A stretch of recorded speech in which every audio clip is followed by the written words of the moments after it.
Europa League ugliness. Bruce Arena hypes the 2026 World Cup. Berlusconi finally sells Milan. Adventures in contract extensions. And a good deed in Sunderland. It's Friday, April 14th. I'm Brooks Peck from Dirty Tackle, and this is the Goalmouth.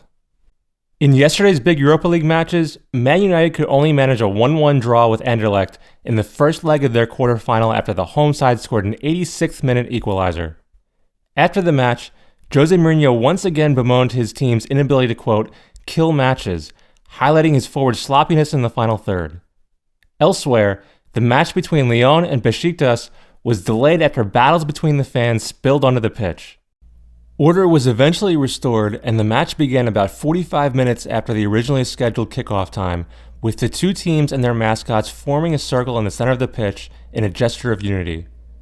Lyon went on to win 2-1 after scoring in the 83rd and 84th minutes to overcome a goal from former Liverpool man Ryan Babel. Remember him? Following the announcement that the US will let Canada and Mexico tag along on their 2026 World Cup bid, USSF employee Bruce Arena tried his best to boost excitement for the bid by telling reporters that 2026 just so happens to be the year that the US, quote, can start talking about winning the World Cup. It wasn't going to be in 1994, it wasn't going to be in 2010, but 2026 could be our time, he added. It's a lovely thought, but maybe Arena's focus should stay on just qualifying for the 2018 World Cup for now. Anyway, I look forward to future 2026 bid promotional efforts that involve proclaiming that in 9 years' time, the science to clone Christian Pulisic will definitely exist. It's the end of an era as Silvio Berlusconi has finally sold Milan to Chinese investors for 740 million euros after a drawn-out set of will he or won't he negotiations. The former Italian Prime Minister owned Milan for more than 30 years, winning Serie A 8 times and the European Cup 5 times in that span. In recent years, however, Milan have become a shadow of their former selves as they struggle to keep pace with suddenly richer clubs around Europe.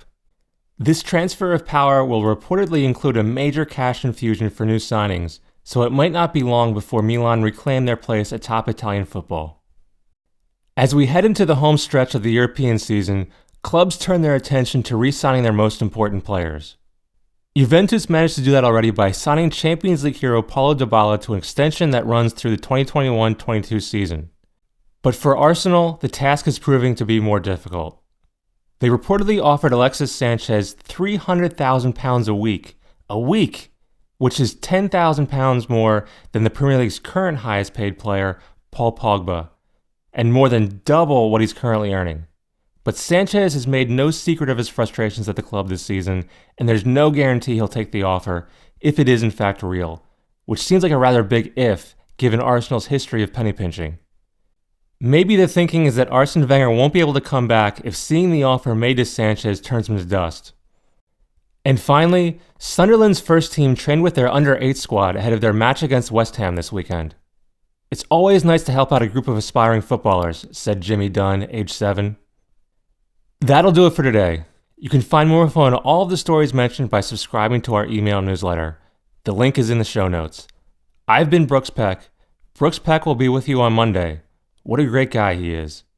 I leave you now with today's Goalmouth top tip. Try to relax this weekend the way Andrea Pirlo does during matches.